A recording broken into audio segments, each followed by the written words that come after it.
বহরমপুর ধরাটির মাঝামাঝি ঝুঁকিপূর্ণ ব্রিজ, আতঙ্কে এলাকাবাসী। দীর্ঘদিন ধরে অবহেলিত অবস্থায় পড়ে আছে বহরমপুর ধরাটি এলাকার মাঝামাঝি গুরুত্বপূর্ণ ব্রিজটি। ব্রিজের বিভিন্ন অংশ ভেঙে ঝুঁকিপূর্ণ হয়ে পড়লেও এখন পর্যন্ত কোনো কার্যকর সংস্কার কাজ শুরু হয়নি।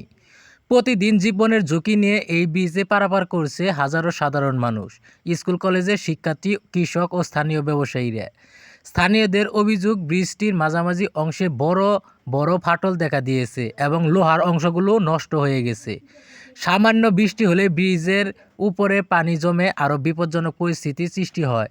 রাতে পর্যাপ্ত আলো না থাকার দুর্ঘটনার আশঙ্কা কয়েক গুণ বেড়ে যায়। এলাকাবাসী জানান, বহুবার জনপ্রতিনিধি ও সংশ্লিষ্ট দপ্তরে অভিযোগ জানানো হলেও এখন পর্যন্ত কোনো দৃশ্যমান পদক্ষেপ নেওয়া হয়নি। ইতিমধ্যে ছোট বড় কয়েকটি দুর্ঘটনা ঘটেছে বলে দাবি করেন স্থানীয়রা। অনেকেই আতঙ্কের মধ্যে প্রতিদিন চলাচল করছেন। স্থানীয় এক বাসিন্দা বলেন, এই ব্রিজ দিয়ে প্রতিদিন শত শত মানুষ চলাচল করে, যে কোনো সময় বড় ধরনের দুর্ঘটনা ঘটতে পারে।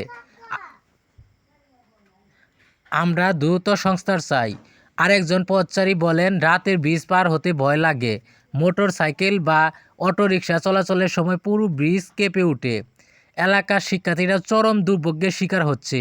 স্কুল কলেজে যাতায়াতের সময় অভিভাবকেরা সন্তানের নিয়ে দুশ্চিন্তায় থাকেন। কৃষিপণ্য ও পরিবহনে দেখা দিয়েছে সমস্যা, ফলে স্থানীয় অর্থনীতিতে নেতিবাচক প্রভাব পড়েছে।